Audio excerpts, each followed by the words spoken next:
Hi everyone, it's Miss Kate. And Miss Hazel. So today we're going to learn about our friend Ari Bird, who is an artist.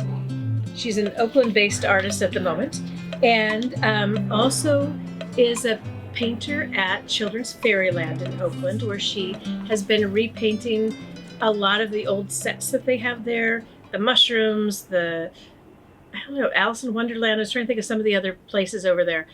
There's a giant slide.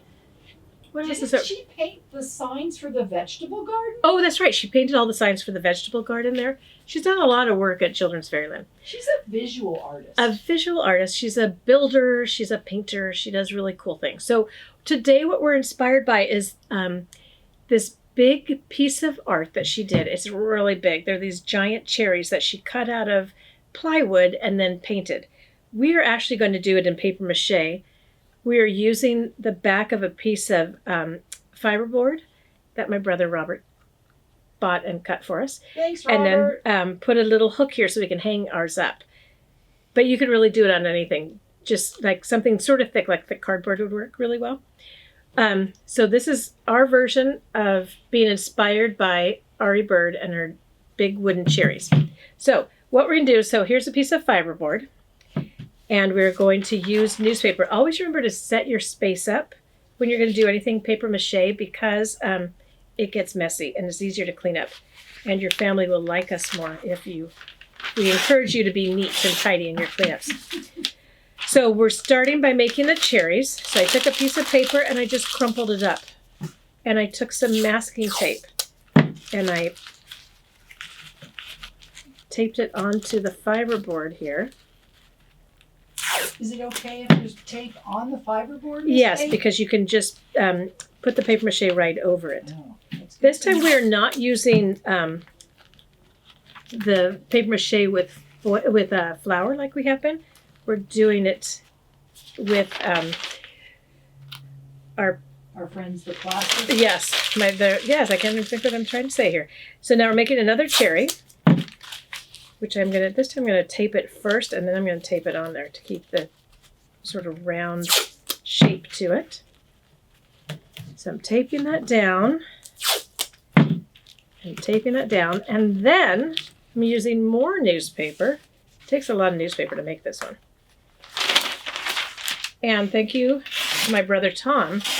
I have a lot of brothers to thank in this one, I know. Thanks, Tom, for all the newspaper. Thank you, Robert, for the fiberboard. So now I'm taking, did you see that? I just folded it all up to make a little piece like this. This is what I'm going to use to make the cherry stems. And maybe it seems a little bit large. So I'm folding it in half again. And now I'm going to tape that down.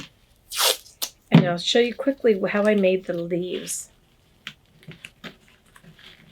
And then we'll talk just very briefly on how to do the paper mache, whether you're doing it with the plaster strips or with gluey water or with some sort of a paste like a flour mix.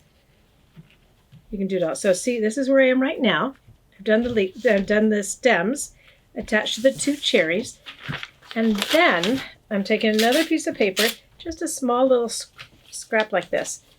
I'm going to fold it a few times, and then I'm going to sort of try and fold it into a shape. You could also cut it if that's easier for you, into the shape that you want to create a leaf. And then I'll tape that down on here too. Mine are hanging off the edge here because I just thought that was fun. And then I'll have to be really careful when I do my paper mache part of it, because you want to make sure you get even right up under here. So if you can see, I did the plaster strips under on the other side too, to make sure this is really hard. Okay, now I'm going to make another leaf shape. Somehow here. Okay, there we go. And then I'll tape that down. And then I'll be able to get started on my plaster strips. So I'm not going to do the whole thing. I'm just going to show you a little bit. But if you'll remember, when you're doing something you have a dry part and a wet part, you want the wet part next to your object. So in this case, we're using water. Sometimes it might be, like I said, the gluey water or the flour and water mix or whatever you're going to use for your paste, because you don't want to get the dry parts wet until you're actually ready for it. So I'm going to take a plaster strip and I will put it into the water. And when it comes up, I'm going to put my fingers through it like this to get as much of the water off as I can before I start putting it onto my piece. Hi, Kate. How are Hello. you? Oh, fine. We have a visitor. Oh. So anyway, this is Ari Bird. This is our project for today, inspired by Ari Bird, making some cherries. And have fun with it. And remember to send us some pictures if you're making this so we can see. You can hashtag us on Instagram at Alameda Arts Fun. You can also hashtag Ari Bird because she would like that.